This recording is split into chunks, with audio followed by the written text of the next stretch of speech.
irmãos, bem-vindos ao 31º mês espírita da família de Taubaté. Na sequência, teremos uma prece inicial, em seguida, um momento de arte e a palestra da noite. Desejamos a todos uma noite iluminada de muito estudo, meditação e prece.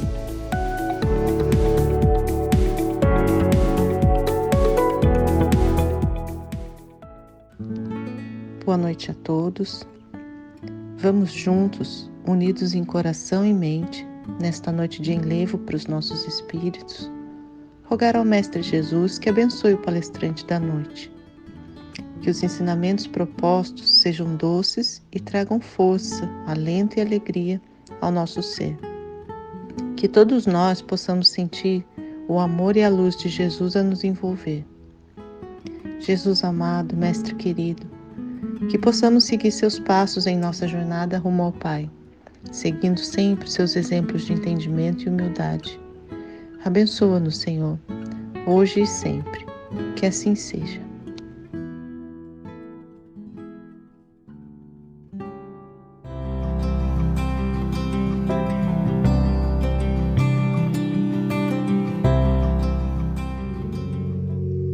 Olá, Taubaté! Que alegria estar aqui para participar com vocês do 31º mês espírita da família de Taubaté. Que coisa boa! Que saudade dos abraços! Mas em breve, se Deus quiser, estaremos ao vivo. Muito obrigada pelo convite, que seja um evento maravilhoso, que toque os corações, que nos sintamos abraçados, agasalhados e com Jesus tudo fica mais leve. Então, Jesus amigo para vocês.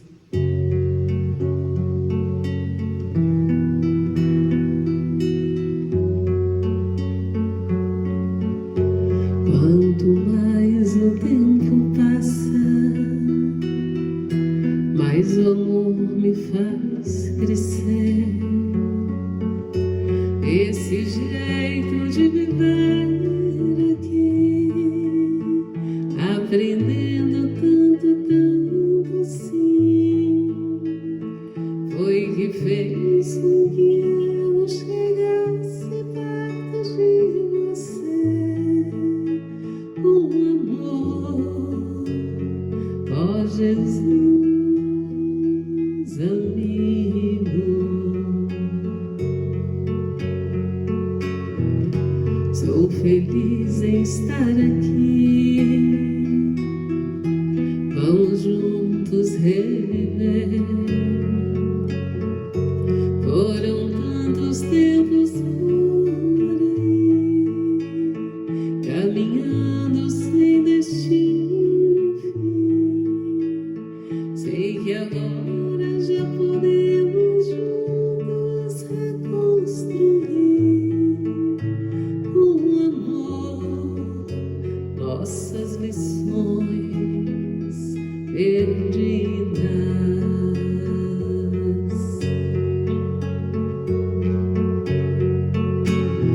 Com Cristo em nossos corações e a humildade a cultivar, encontraremos a verdade, a luz, a caridade e o bem maior, pois nosso Pai hoje nos ensina com seu exemplo de amor a perdoar, compreendendo. Pode tudo se acabar, pode tudo se perder,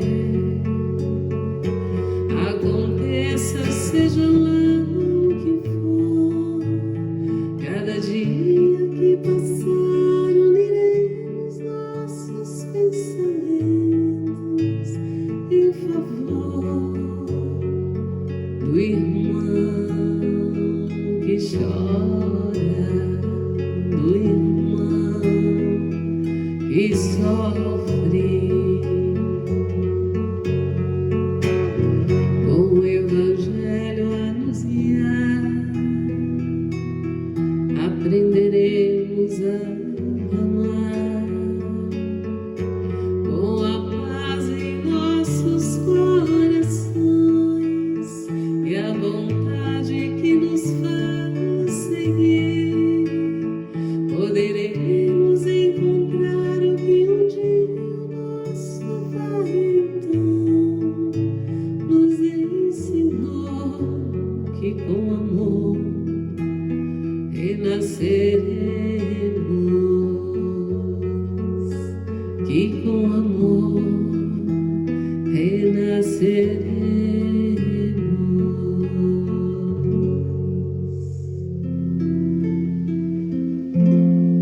Essa segunda canção é de um cantor português chamado Miguel Gameiro e ela retrata bem o momento que nós vivemos agora.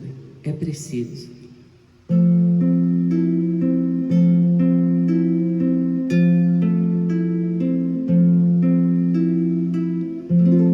É preciso parar que seja um segundo o que é feito do mundo, onde chegamos agora. É preciso escutar quem nos fala por dentro, porque agora é o momento parar por dentro e por fora. É preciso sarar as feridas abertas, dizer as palavras certas, acalmar o coração. É preciso dar o melhor que nós temos, todo amor é de menos, é preciso levantar do chão.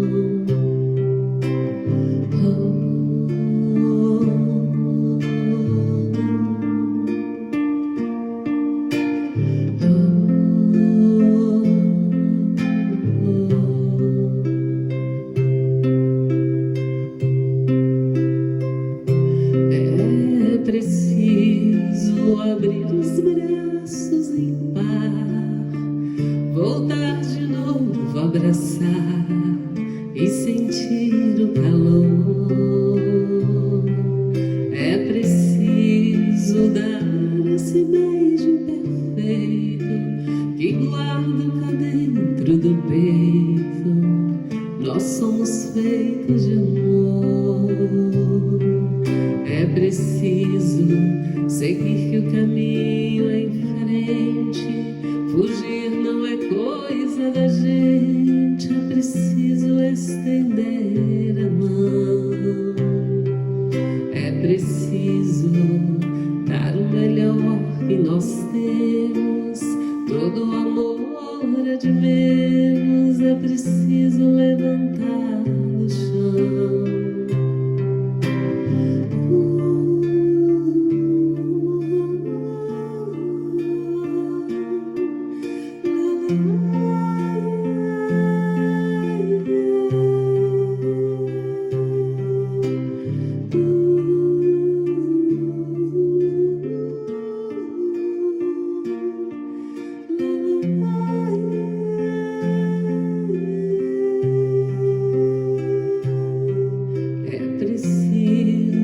Parar que seja um segundo o que é feito do mundo, onde chegamos agora.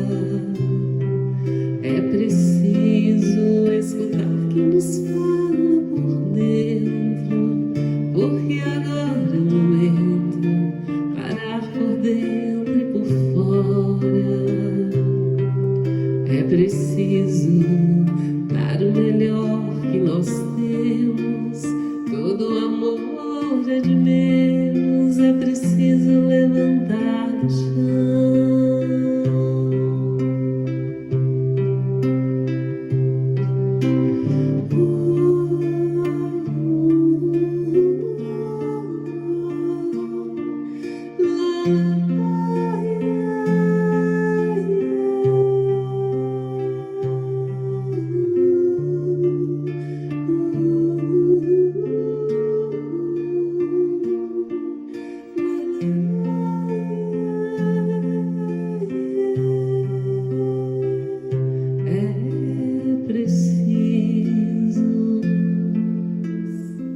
Meu trabalho de grão em grão vem se expandindo e vocês hoje me dão a chance de fazer com que essa canção, essa música ecoe por aí afora, né? Um abração para todos que estão ouvindo, É uma grande honra poder chegar até o seu lar, né? Os seus ouvidos, o seu coração. Muito obrigada. Meu trabalho compreende já 15 álbuns gravados nesses 26 anos e no estilo bem diversificado. Eu canto todos os estilos, eu canto as canções psicografadas. O último álbum que gravei, que se chama Alívio, todas as canções são psicografadas, tanto letra como melodia. E eu acho que a música não tem limite, não tem cor. Como diz o nosso querido Chico Xavier, como dizia, a música sendo boa, não importa a procedência. E a novidade que eu tenho é que, além de cantora, também estou como escritora. Vou deixar para vocês aí a capa do livro Alívio, que veio, né, acompanhando o CD Alívio. São mensagens psicografadas da nossa queridíssima irmã Sheila. E já está disponível para vocês conhecerem também. Então vamos lá cantar, que é o que eu vim fazer aqui. A letra foi inspiração dos Espíritos.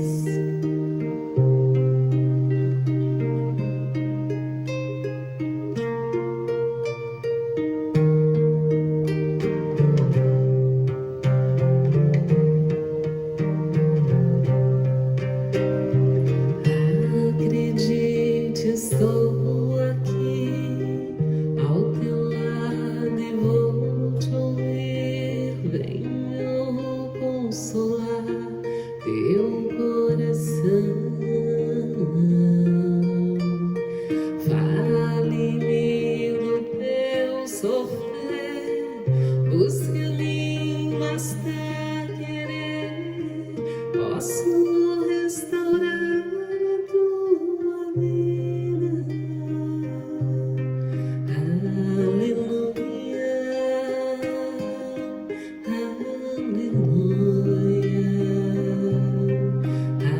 aleluia,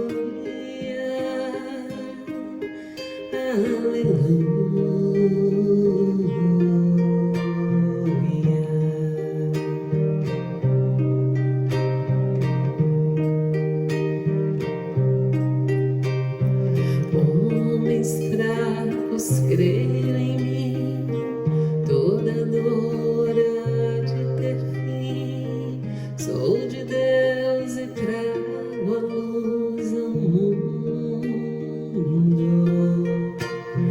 Todo pranto há de secar, a esperança vai brotar. Sinta minha presença em tua vida. Aleluia,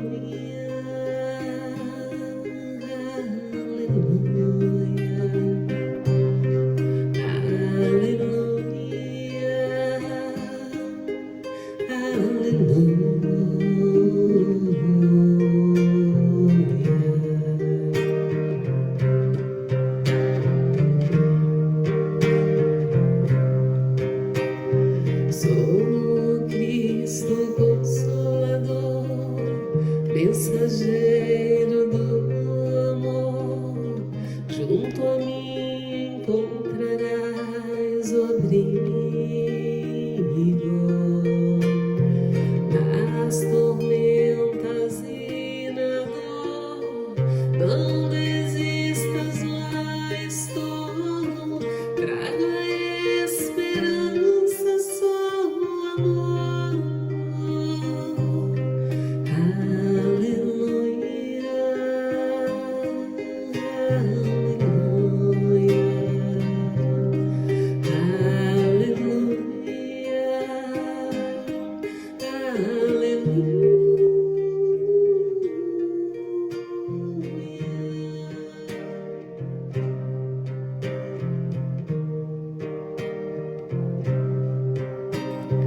todos num só coração, as nações se dando as mãos, somos todos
agora, encerrando a minha participação, a prece de amor, que foi ditada para Chico Xavier por Emmanuel.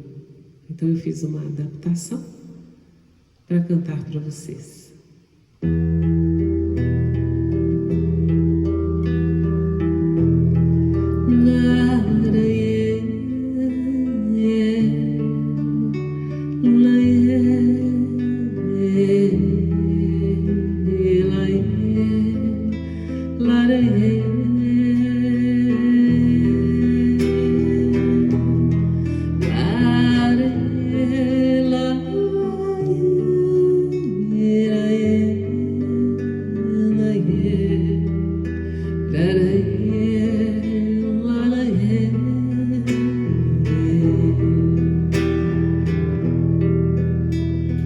Como estiveres agora, nosso bom Deus te guarde.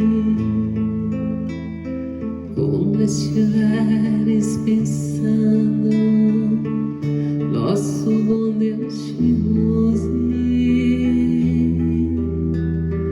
Onde te encontres na vida, que Deus te ilumine. Com quem esteja seguindo, nosso Senhor te guie. No que fizeres tu, peço ao bom Deus que possa te amparar, e em cada passo teu a mão de Deus virá te abençoar.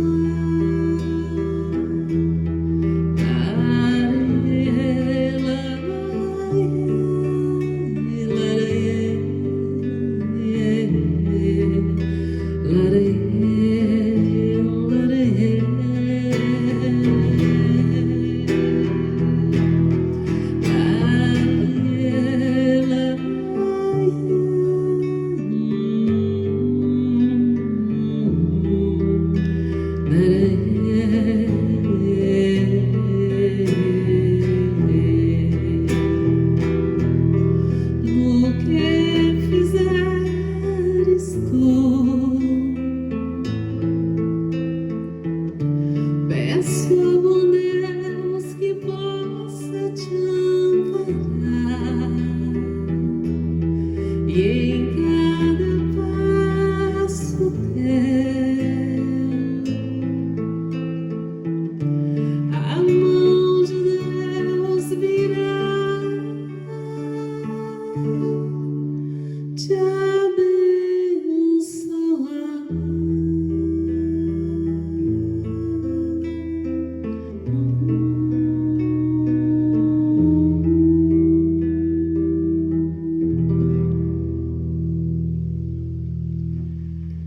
Então, só me resta agradecer. Muito obrigada e um beijo para cada um.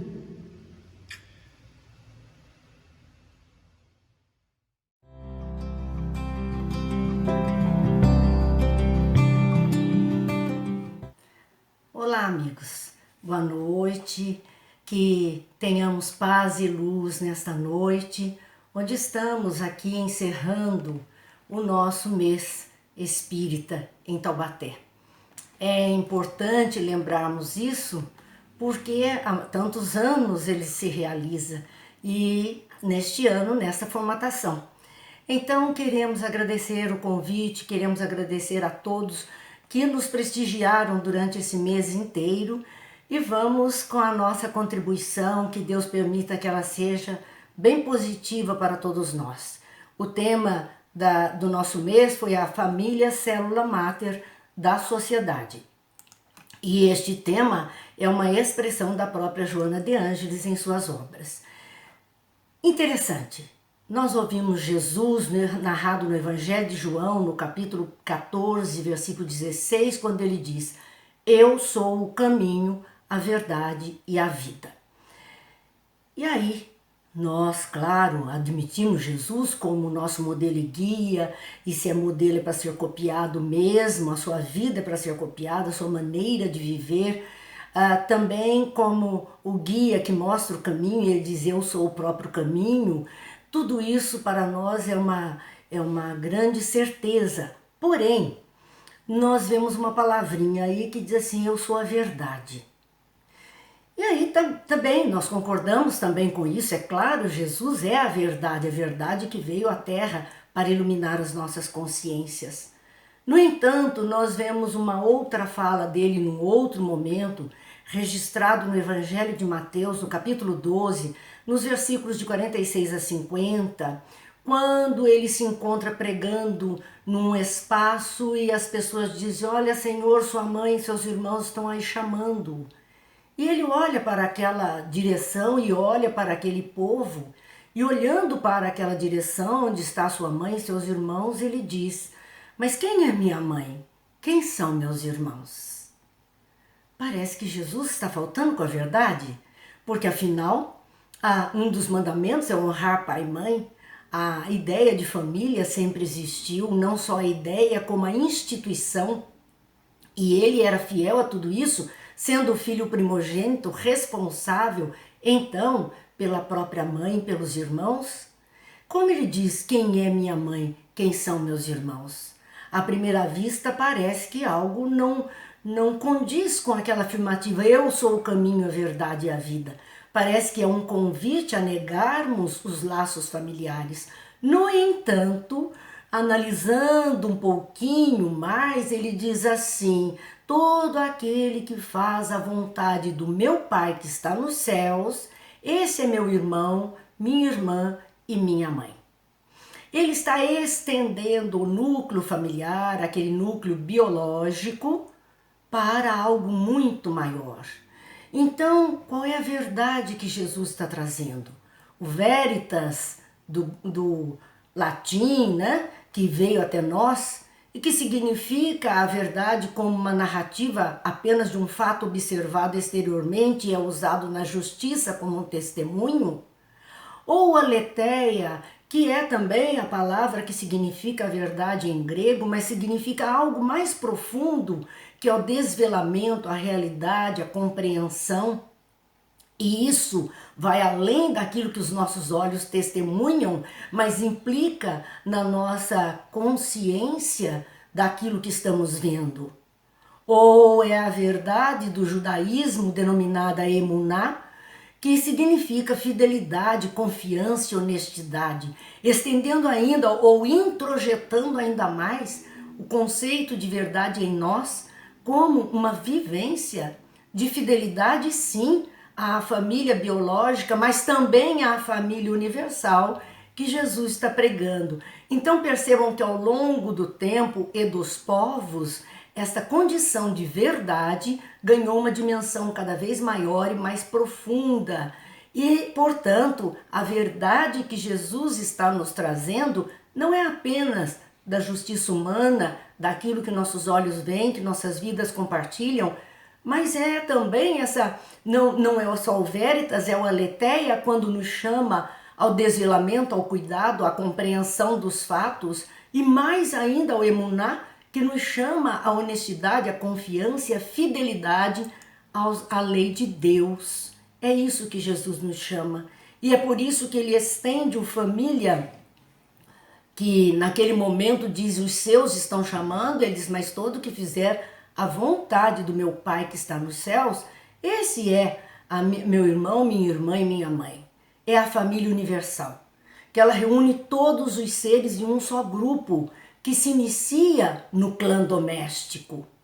Nele se desenvolve a vida social, facultando então o crescimento intelectual, o crescimento moral, que leva à conquista da sabedoria. Essas são palavras da própria Joana de Ângeles na obra Desperte e Seja Feliz. A questão para nós é aquela: qual é a vontade do Pai? porque todo que fizer a vontade do Pai estará num grau de igualdade com o Cristo, ele se coloca como irmão. Então, qual é a vontade do Pai? Da nossa vida, do nosso meio de comunicação, das expressões que nós estamos vivenciando na face da Terra. A família é a mais valiosa célula do organismo social, porque se começa no clã doméstico até atingir essa dimensão de família universal, ela mexe com toda a estrutura externa, ela começa entre quatro paredes, mas ela se estende ao mundo inteiro, a todas as criaturas do planeta. Então ela é a mais valiosa célula do organismo social.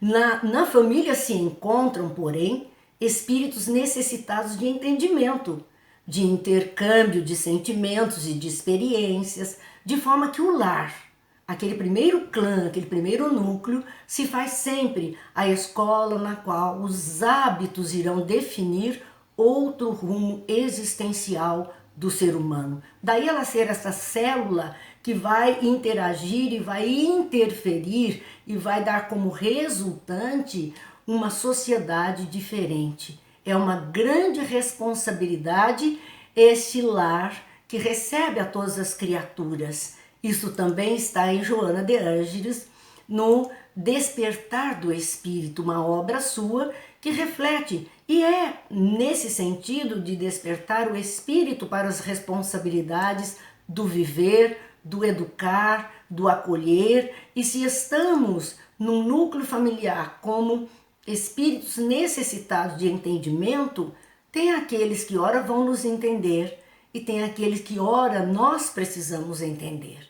Haja um entendimento comum, haja um intercâmbio de sentimentos, onde esse conviver diariamente nos leva, no mínimo, a sentimentos de fraternidade de uns para com outros. Nós somos figuras interessantes, porque se alguém disser alguma coisa dos nossos, nós vamos voar em cima num desejo de tirar satisfação. E ainda dizemos, dos meus só eu posso falar. Quer dizer, defendemos da violência dos outros, da agressão dos outros, das más falas dos outros, mas nós, entre nós mesmos, apontamos essas dificuldades. Então, estamos ali num exercício de um intercâmbio também de experiências, de comportamento, e tudo isso gera em nós uma carga de hábitos que vai interferir e que vai definir um outro rumo existencial para cada um dos componentes daquele núcleo familiar. Emmanuel faz uma análise na obra Família, da família do ponto de vista da reencarnação, ou mais propriamente da lei de causa e efeito. Porque não é por acaso que estamos juntos, não é por acaso que compomos este clã doméstico, que é a primeira célula, mas que vai interferir em todo o tecido celular da sociedade. Célula a célula, elas vão reagir entre si, formando um tecido, e que seja um tecido saudável, e que seja um tecido bom, para que a sociedade seja boa, seja saudável para todos. Nós vemos Emmanuel analisando o núcleo familiar, debaixo da lei de reencarnação, da questão da lei de causa e efeito, para entendermos quem são esses necessitados que vêm para uma experiência de troca de conhecimentos, sentimentos, experiências e compreensões, a fim de que consigamos verdadeiramente crescer um pouco mais. A família consanguínea, diz ele, é a lavoura de luz da alma, dentro da qual triunfam somente aqueles que se revestem da paciência, renúncia e boa vontade. É ali, é dentro daquelas quatro paredes, entre aqueles espíritos que ali se encontram, é que nós vamos testar sim a nossa paciência 24 horas por dia. A nossa renúncia, muitas vezes, diante daquilo que queremos ou que abrimos mão em função de algo maior, que entendemos ser algo maior, renunciamos até ao jeito de ser, a mudança, enfim, a tantas coisas, e a boa vontade para que haja paz, para que haja harmonia, para que haja amizade entre aquelas almas que ali se encontram.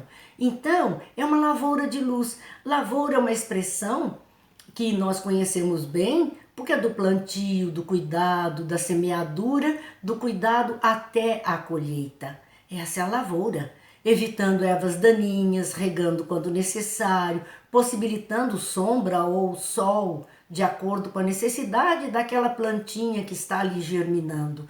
E é uma lavoura de luz, porque a resultante será de espíritos mais iluminados. Esta a colocação de Emmanuel, mas vai cobrar paciência, renúncia, boa vontade de todos nós. É na veste física, diz ele, que tornamos ao adversário do passado, a afeição mal vivida e ao obstáculo que se faz resultado de nossa própria incúria. Então, na veste física, na reencarnação, no corpo que recebemos para viver nesse clã, nessa primeira célula que vai se refletir em toda a sociedade, é que nós vamos encontrar os adversários do passado. Daí tanta ponta de faca, tanto embate dentro do lar, opiniões mais acirradas, alguns daqueles que nós vemos que têm a crista em pé, que estão prontos para cobrar alguma coisa. É ali que nós estamos encontrando esses adversários do passado para aplicarmos aquilo que Jesus falou: ama o vosso inimigo. De outra forma, não amaríamos.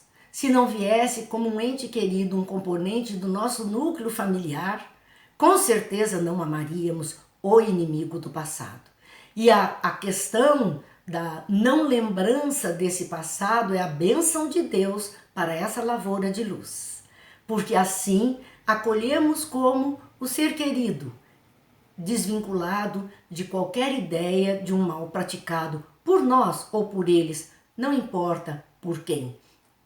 Mas é nessa veste que vamos então também encontrar a afeição mal vivida e aí a cobrança de atenção, de amor, de dedicação, a cobrança da presença, porque já falhamos algumas vezes e agora estamos aí na cobrança direta debaixo do mesmo telhado.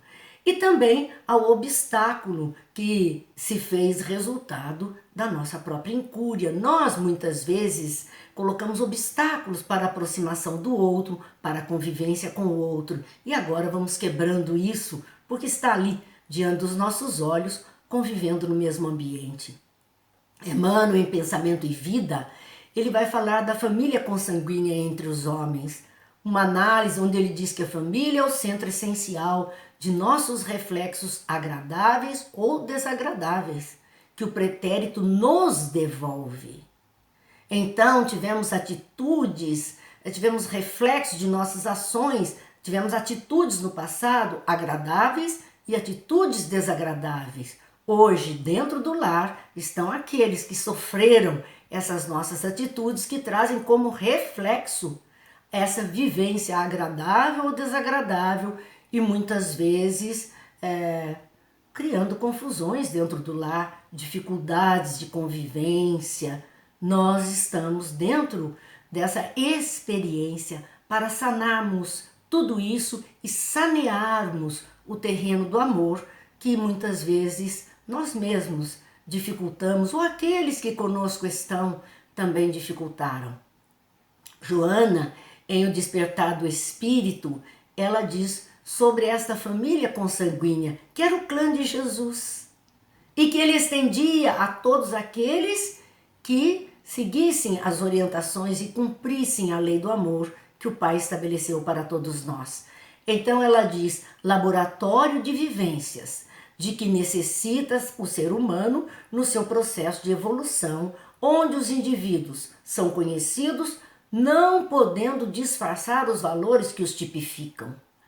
É aí dentro desse lar que nós não podemos manter as máscaras que usamos em sociedade. É aí que nós vamos derrubando uma a uma e aqueles que estão conosco vão conhecendo os nossos valores, aquilo que nos tipifica, nos dá um tipo de ser humano. É ali dentro do lar. Então, aquelas colocações de que muitas vezes Fora do lar somos criaturas tão educadas, somos criaturas amenas, somos criaturas dispostas a uma vivência mais tranquila, e dentro do lar somos déspotas, somos autoritários, somos aqueles que matam os seus próprios irmãos, se não fisicamente, muitas vezes até fisicamente, mas se não fisicamente, mata os seus sonhos, seus desejos, suas esperanças, com comportamentos. Então, neste laboratório de vivências, e que todo ser humano precisa, porque se ele não precisasse de uma família, ele não chegaria através do ventre de uma mulher para viver, nem que seja só com ela, ou com alguém que cuide dele num período de tempo, constituindo assim a sua família biológica. Não, nós cairíamos como pó das estrelas sobre a face da terra, talvez, ou numa geração espontânea brotariam seres humanos alienados à responsabilidade de uma vivência em conjunto, já prontos para viver. Mas não é assim. Chegamos pequeninos e precisamos daqueles que nos acolham para continuarmos a nossa experiência, a nossa evolução. Isso é tão verdadeiro que mesmo de retorno ao mundo espiritual, no caso de André Luiz, narrado na obra Nosso Lar, nós vamos ver que ele é acolhido por uma família. E Dona Laura, que é a mãe que responde pelo clã familiar no mundo espiritual, o recebe como um filho e diz a ele: você é um dos nossos, esta casa também lhe pertence. Ela o acolhe e se preocupa e orienta e o conduz para uma vida social no mundo espiritual produtiva e que faça parte da sua evolução de espírito. Assim, nós também temos que fazer aqui com aqueles nossos que nos chegam, que Deus está nos confiando. E é nesse núcleo, dentro desse processo de evolução, como diz Joana de Ângeles, onde os indivíduos são conhecidos, onde nos revelamos, não podendo disfarçar os valores que trazemos conosco. Eles vêm à tona, eles mostram direitinho quem somos, aí não podemos usar máscaras por muito tempo. Os espíritos antipáticos entre si, continua ela dizendo, quando se encontram na família, expressam essa animosidade de muitas formas, o que gera transtornos cuja gravidade tem a dimensão dos problemas vivenciados. Qual a razão da antipatia entre duas almas, entre dois espíritos? O que é que os fez em territórios antagônicos? Será só mesmo um ideal filosófico, religioso? Ou será que entre eles houve algo mais grave? Tudo isso é que vai pesar e na reencarnação dentro do lar nós teremos elementos antipáticos entre si e agressivos muitas vezes entre si, com palavras ou com gestos, porque a gravidade desse transtorno todo está na dimensão daquilo que foi causa dos problemas vivenciados no passado. Ali está a dimensão disso.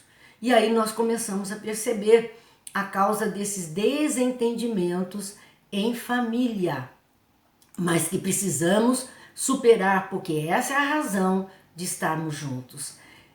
Então volta Emmanuel a nos explicar na obra Vida e Sexo sobre o grupo familiar, dizendo que no grupo familiar temos o Instituto Doméstico, no Instituto Doméstico, uma organização de origem divina, em cujo seio encontramos os instrumentos necessários ao próprio aprimoramento para a identificação do mundo melhor.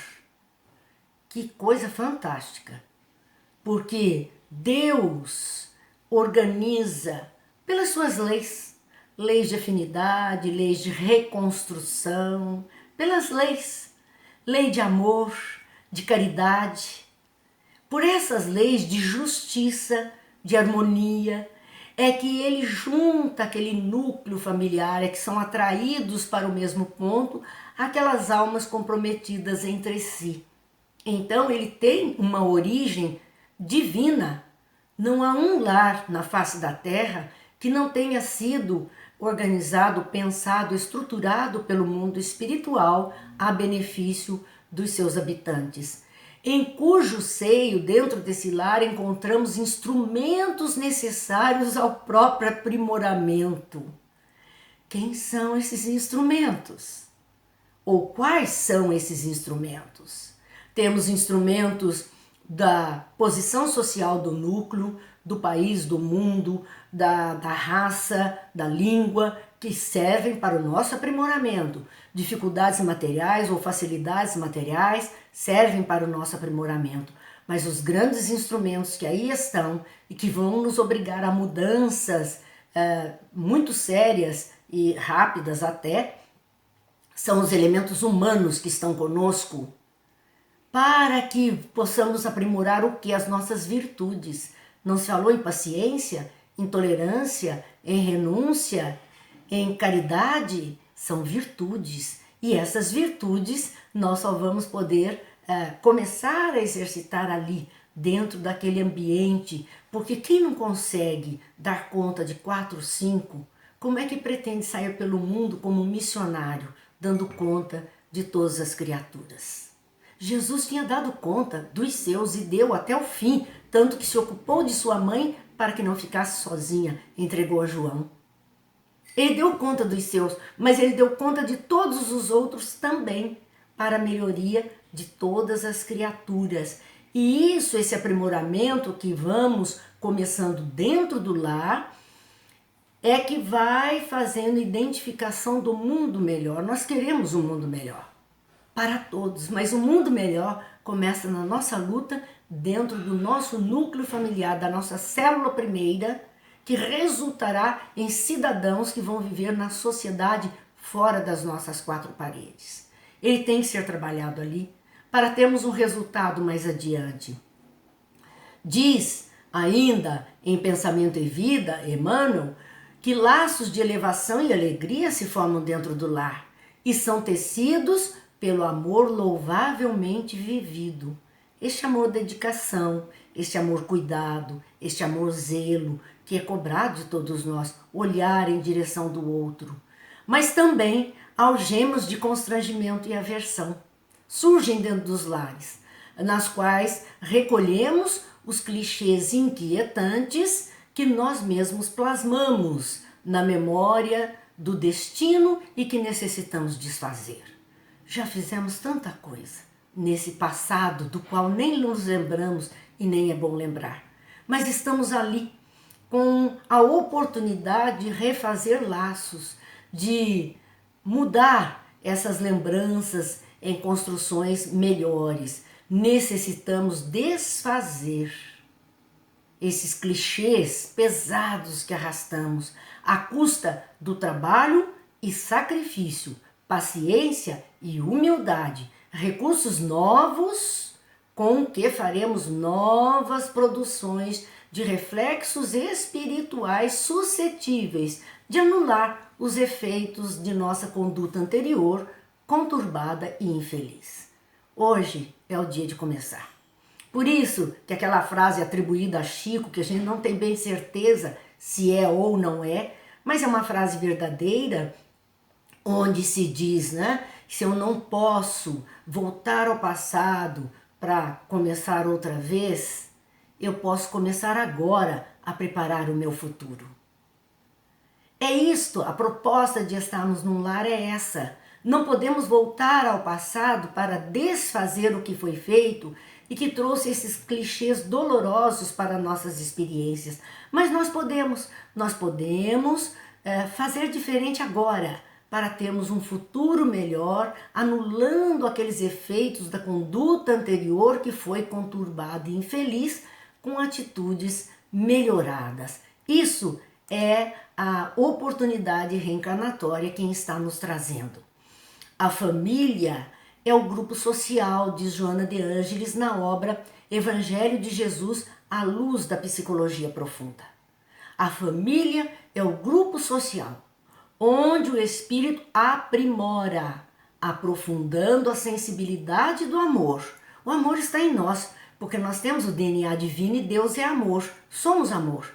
Não sabemos ainda exteriorizar, não sabemos ainda apresentá-lo na nossa vivência diária, mas na família nós podemos aprimorar aprofundando essa sensibilidade, desenvolvendo essa sensibilidade. Nós podemos, lapidando as arestas das imperfeições, é assim que vamos fazer. Lapidando as arestas das nossas próprias imperfeições, porque as trazemos com certeza. E ali vamos, dia a dia, limando, lixando no atrito saudável, que vai poder eliminar essas imperfeições, depurando-se das sujidades morais. Trazemos costumes não saudáveis, as sujidades que acumulamos ao longo do tempo. E ali, num amor diferente, numa atitude diferente, que é aquela que a reencarnação propõe, embora saibamos que muitas vezes não se cumprem, mas que está na razão da força de vontade de cada um, é ali que nós vamos peneirando essas sujidades, nos livrando delas, depurando as sujidades morais. Vamos limando as anfractuosidades, os fractais que vamos criando, nós vamos limando, vai acertando tudo dos sentimentos e das condutas. Sentimentos complicados, condutas também nem sempre de acordo com a lei de Deus, mas nós vamos encaixando. Que merece o quê? Carinho, atenção, mas constitui o campo de desenvolvimento e de conquistas. Nunca prisão ou fronteira delimitadora, impeditiva dos grandes saltos na direção do si mesmo. Então, na família, nós precisamos trabalhar esse si mesmo, o self, o meu eu profundo. A mudança se processa dentro desse ninho, por isso que ela pode ser um cadinho de dores ou um ninho de amores. Nós temos que transformar esse cadinho de atrito em ninho de amor, ninho de atenção, ninho de cuidado e de melhoramento de cada criatura. Assim, nós percebemos que família não é simplesmente gerar ou trazer para dentro do lar criaturas que convivam conosco com essa qualidade de família, mas implica muito mais em dedicação, em cuidado, em atenção, em modificação, em ceder muitas vezes para ganhar terreno mais à frente, em saber a hora de falar e a hora de calar, em saber usar a água da paz no momento da aflição, para só depois podermos voltar àquela condição que foi nos outorgada por Deus como participantes desta família biológica que vai se refletir na família social, na família universal. É a estrutura básica e, portanto, é nela talvez que nós vamos exercitar com mais intensidade a lei de cooperação. Essa lei de cooperação que diz que a família é o espaço privilegiado da lei de cooperação, para que o ser se constitua biologicamente, sociologicamente, psicologicamente, cognitivamente, espiritualmente. É dentro da cooperação de uns para com os outros que nós vamos podendo melhorar todas as nossas estruturas, desde a biológica até a espiritual, transformando o elemento primeiro que chegou em algo melhor ao sair, que ele possa, ao desencarnar, ter aproveitado a condição que lhe foi oferecida naquele núcleo familiar, naquele clã biológico, naquele povo, naquela raça, enfim, naquela sociedade onde ele está convivendo, mas que teve como base a família, que o colocou em condição de conviver com todas as diferenças externas e contribuir com o meio externo para que ele se torne melhor. O mundo melhor que ansiamos vai depender de nós, mas nós precisamos também entender que essa lei de cooperação não se limita apenas à família. O que se aplica a ela se aplica à sociedade. Então, nós temos que entender Eu dependo de quem veio antes de mim. Porque muitas vezes há filhos que dizem assim, eu não preciso de ninguém, eu não preciso do meu pai, eu não preciso da família, eu não preciso da minha mãe. Ele pode até não precisar agora. Agora. Mas quem trocou as fraldas? Quem amamentou? Quem carregou no colo quando não podia andar? Quem o conduziu pelas mãos? Quem o colocou de pé nos primeiros passos? E quem o sustentou ao longo da vida para que ele pudesse se gerenciar a si mesmo na possibilidade do viver? Nós dependemos de quem veio antes, na família e na sociedade. A nossa sociedade de hoje é resultante de todos aqueles que nos antecederam, que deixaram o seu contributo, bom ou mal, certo ou errado, mas deixaram e as consequências vivemos hoje. Então, o que passamos hoje é consequência de quem veio antes. E nós podemos alterar isso para quem virá amanhã. É nossa obrigação. Porque ora nós estamos recebendo e ora nós estamos doando. Há uma interação constante em todo o tempo possível. A vida puramente individual e material é egoísta e até impossível. Por mais que a pessoa diz, eu não preciso de ninguém, ela precisa. Ela precisa daquele que faz o pão, que ela nem conhece. Ela precisa de um motorista que conduz o ônibus onde ela está trafegando, ainda que solitária. Ela precisa de um frentista ou de um caminhoneiro que possa trazer o combustível para o seu veículo, já que ela não quer andar no coletivo, ela é individualista. Mas ela precisa do combustível para o seu veículo. Ela precisa de um mecânico que conserte o seu veículo. Ela precisa de um médico na hora em que ela adoece. Ela precisa de uma família na hora em que ela está só. Então nós estamos errados em pensar que podemos viver num mundo puramente individual e material. Isso é o egoísmo exacerbado da criatura. E nós estamos aqui para aprender com Jesus a nos deslocarmos do egoísmo excessivo para o altruísmo, que é o olhar em direção aos outros. Deixarmos de olhar somente a nós mesmos para estendermos esse olhar aos outros. E isso começa no núcleo familiar. Quando temos que olhar aos outros que estão conosco e olhar pelos outros para que a vida lhe corra bem. Dessa forma, meus amigos, é que nós temos que observar a família como a possibilidade ou ver na família o processo de transformação de uma sociedade inteira. Não é apenas viver em família, não é apenas um ato de reprodução, mas é para nos ocuparmos de que outras coisas mais importantes existem dentro da família que vão se refletir mais adiante. Chico, em uma entrevista à IDE,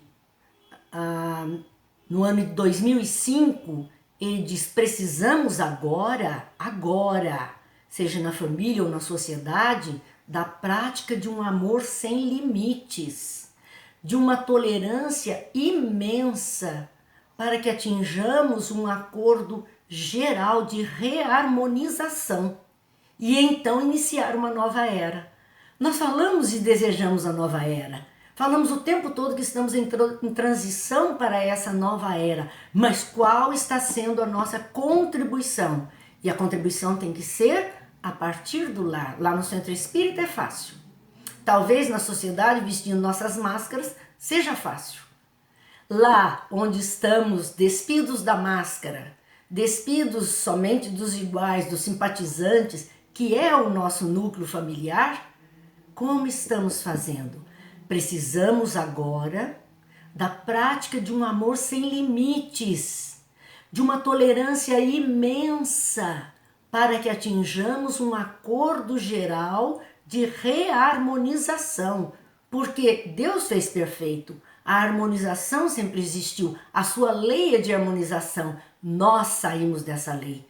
e precisamos voltar a ela, precisamos nos reharmonizar com esta lei maior, que é uma lei de amor que envolve a todas as criaturas, a todos os seres da criação.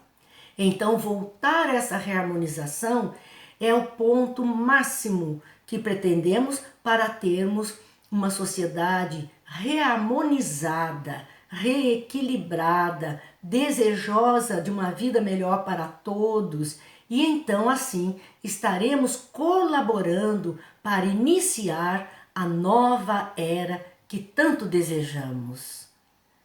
Lar evangelizado, a prática da verdade do Cristo, não simplesmente do Veritas, nem do Aletheia, não simplesmente do Emuná, mas que possamos juntar essas 3 facetas, formas de ver a verdade para trazer Jesus na prática dentro do nosso lar. E aí nós teremos um lar evangelizado. E o lar evangelizado é a célula máter de uma sociedade mais humana.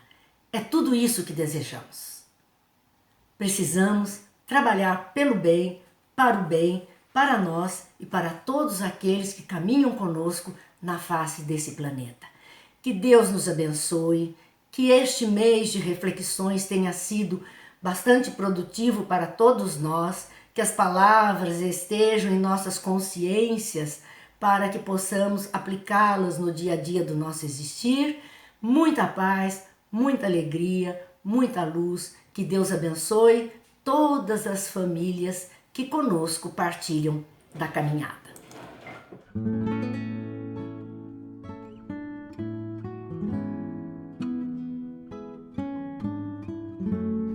E para a prece final, uma frase de Bezerra de Menezes: de nada vale o brilho da inteligência se o coração permanece às escuras. Que este 31º mês da família espírita de Taubaté possa ter contribuído para a melhora de todos. Agradecemos ao Mestre Jesus por permitir esta contribuição para a tua seara de benfeitorias. Que todos os irmãos envolvidos nos trabalhos e o público deste evento possam sentir em seus corações este halo de boas vibrações envolvendo a todos. E que nunca nos falte coragem e fé, esperança e sabedoria para aqueles que procuram na Boa Nova o Consolador prometido por Jesus. Vamos nos unir em fé para fortalecermos os nossos propósitos de renovação. Muito obrigado, meu Pai, que estás nos céus.